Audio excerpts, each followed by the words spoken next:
മഴക്കാല പൂർവ്വ ശുചീകരണത്തിന്റെ ഭാഗമായി മട്ടന്നൂർ നഗരത്തിൽ നഗരസഭയുടെ ആഭിമുഖ്യത്തിൽ മെഗാ ക്ലീനിംഗ് ഡ്രൈവ് സംഘടിപ്പിച്ചു. നഗരത്തെ 7 ക്ലസ്റ്ററുകളായി തിരിച്ച് വിവിധ രാഷ്ട്രീയ പാർട്ടികൾ, സന്നദ്ധ സംഘടനകൾ, ഓട്ടോ, ചുമട്ട് ടാക്സി തൊഴിലാളികൾ, ലേൺസ്, ജെസിസ്, റെസിഡൻസ് അസോസിയേഷനുകൾ, വിമുക്ത ഭടന്മാർ, വ്യാപാരി സംഘടനകൾ എന്നിവർക്ക് പ്രത്യേക ചുമതല നൽകി മാതൃകാ പ്രവർത്തനമാണ് നടന്നത്.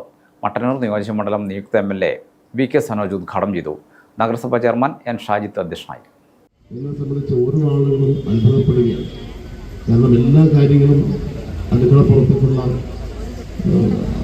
വളപ്പിലേക്ക് വലിച്ചെറിയുന്ന ശീലമായിരുന്നു നമുക്കുണ്ടായത്.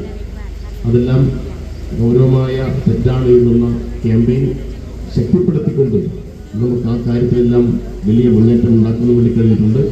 മട്ടന്നൂർ നഗരസഭയാണെങ്കിൽ രാജ്യത്തിന് തന്നെ മാതൃകയാവുന്ന വിധത്തിലുള്ള പ്രവർത്തനങ്ങൾ സംഘടിപ്പിച്ച് വലിയ അംഗീകാരങ്ങൾ നേടിയെടുക്കാൻ ഷാജിത്ത് മാഷയുടെ നേതൃത്വത്തിലുള്ള ഭരണസമിതിക്ക് സാധിച്ചിട്ടുണ്ട്. ഇനിയും നമ്മുടെ സംസ്ഥാനത്തും രാജ്യത്തിലും ഓരോ ക്ലസ്റ്ററുകളിലും ജനപ്രതിനിധികൾ, ശുചീകരണ വിഭാഗം തൊഴിലാളികൾ, ഹരിതകർമ്മസേന, തൊഴിലുറപ്പ് തൊഴിലാളികൾ, കുടുംബശ്രീ പ്രവർത്തകർ, ആശ, അങ്കണവാടി പ്രവർത്തകർ എന്നിവർക്ക് പ്രത്യേകം മേഖലകളിൽ ചുമതലകൾ നൽകി. ഓരോ ക്ലസ്റ്ററിനും നഗരസഭാ സ്റ്റാൻഡിംഗ് കമ്മിറ്റി ചെയർമാൻമാരും ഉദ്യോഗസ്ഥരും നേതൃത്വം കൊടുത്തു. നഗരസഭാ കരാറുകാരുടെ നേതൃത്വത്തിൽ ഓടകൾ വൃത്തിയാക്കുന്ന പ്രവൃത്തികൾ ഉൾപ്പെടെ നടത്തി വെള്ളം കെട്ടിനിൽക്കാൻ സാധ്യതയുള്ള എല്ലാ മേഖലകളിലും നീർച്ചാലുകൾ സുഗമമായി ഒഴുകുന്നതിനുള്ള സൗകര്യം ഏർപ്പാടാക്കി. 947 പേരാണ് ക്ലീനിംഗ് ഡ്രൈവിൽ പങ്കാളികളായത്.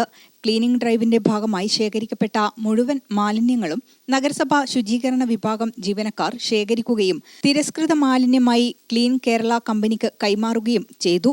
മെയ് 10 മുതൽ 24 വരെയുള്ള ദിവസങ്ങളിൽ നഗരസഭയിലെ 35 വാർഡുകളിലും ബഹുജന ശുചീകരണ യജ്ഞം സംഘടിപ്പിക്കും. ഓവർസിയർ P പ്രദീപൻ എന്നിവർ വിവിധ മേഖലകളിലെ പ്രവർത്തനങ്ങൾക്ക് നേതൃത്വം നൽകി.